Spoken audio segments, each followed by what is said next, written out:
coordinador de Tejiendo Redes Infancia en América Latina y el Caribe. Bienvenido. Gracias por estar con nosotros. Gracias por la oportunidad. Primero que nada, la evaluación de los hechos que han desatado todo tipo de reacciones, pero para la red que pone en primer lugar a la infancia y los derechos de la infancia, ¿qué significa este evento? Mira, lamentablemente este hecho que se viraliza no es un hecho aislado. Ya la iglesia budista, como la católica y otras iglesias, han sido denunciadas porque precisamente el diseño en el que se dan estas iglesias de una alta concentración de poder en personas, que se da mucho en ámbitos privados, deja a los niños y niñas en una condición de vulnerabilidad. Lo que vemos en este video es un niño que está en un evento público con el Dalai Lama, que en su religión es la reencarnación de su deidad. O sea, no solamente es un jerarca de alto nivel, sino es la propia reencarnación del Dios. El niño le pide el abrazo, lo abraza y ahí se sucede el abuso de este personaje, que le pide el beso en la boca al niño.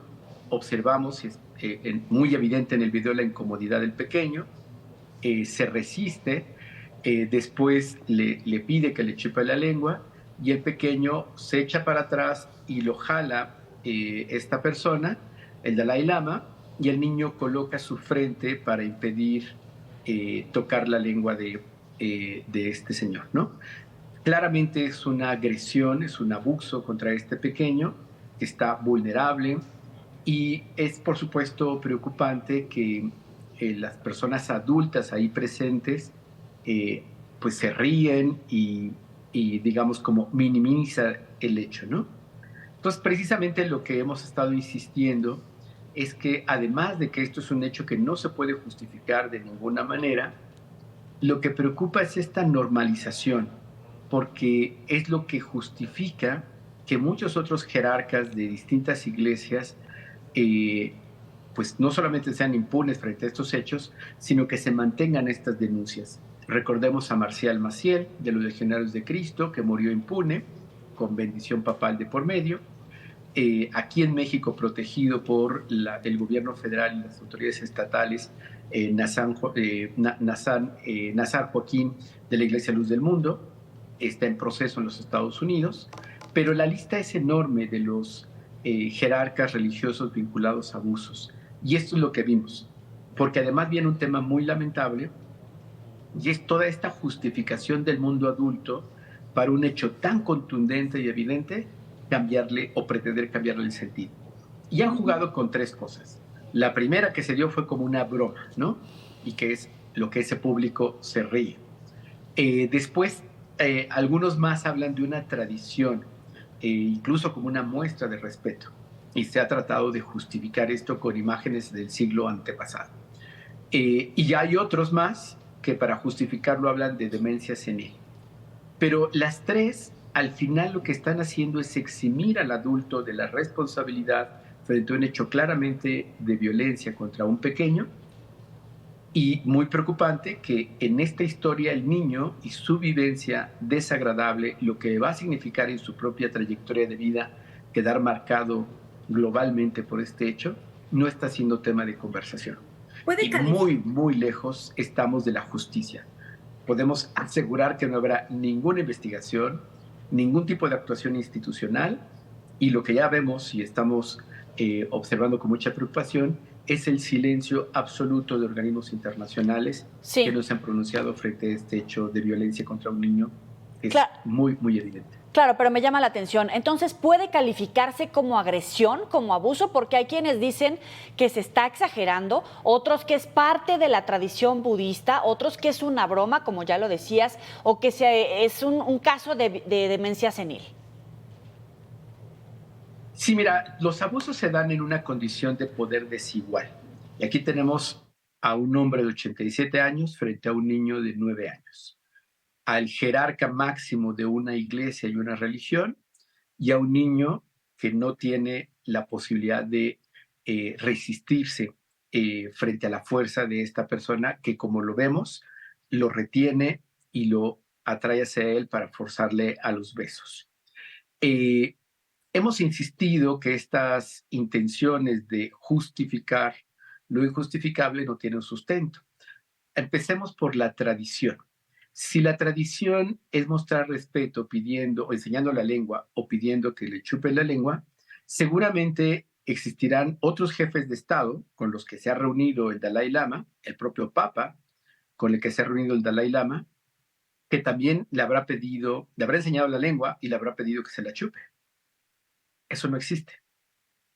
Que sea una broma tampoco aplica porque el niño se hubiera divertido con esa broma. Y no, vemos a un niño incómodo, humillado públicamente, y claramente tenemos que insistir que aquellas personas que consideran que estamos exagerando es precisamente su construcción basada en el mundo adulto, en la normalización de la violencia que posiblemente vivieron y que les permite entonces colocarse a favor de una agresión. Y esa agresión por la desigualdad de poder, es agresión por el rango de edad, es agresión por la vulnerabilidad del niño frente a un alto jerarca y es una clara agresión porque el niño lo vivió mal. Creo que todas y todos podemos observar en ese video la mala experiencia de este pequeñito. Ya. ¿Cómo deberíamos reaccionar, tratar, manejar esto los adultos para evitar que se normalice algo que puede dañar a nuestros niños? Sí, yo creo que yo invitaría al público a que pueda, quien tiene todavía dudas si esto es un tema de exageración, a que haga un juego de rol y piense en un niño o una niña que quiere mucho, puede ser su hijo, su hija, su nieto o su nieta, y frente a su vecino, adulto mayor, eh, viva la experiencia de pedirle que le chupe la lengua. O sea, esto que es grotesco, o sea, solo imaginar que mi hijo, mi hija, mi nieto, mi nieta, un vecino o una persona en el transporte público le pida que le chupe la lengua, no hay ninguna diferencia en ese personaje adulto imaginario que estoy sugiriendo con un alto jerarca. Y esto nos debe llevar a la conversación del poder. ¿Por qué estamos tan acostumbrados que el poder sea impune y que el poder decida sobre las vidas y los cuerpos de otras personas? ¿Por qué aceptamos que otras personas adultas decidan sobre el cuerpo de un niño para sus deseos? Claro. Porque sin darnos cuenta estamos normalizando y justificando los millones de abusos sexuales que todos los días suceden y que niños y niñas son víctimas precisamente porque las personas adultas que tendrían que cuidarlo normalizan que otra persona adulta decida sobre el cuerpo de ese niño o esa niña. No podemos de ninguna manera justificarlo, sin importar el personaje, sin importar su rango jerárquico de deidad o reencarnación o como quieran verlo. Si lo sustituimos por cualquier hombre mayor en la vía pública o en el espacio donde estamos, no sería aceptable. No tendría por qué ser aceptado con una persona de poder.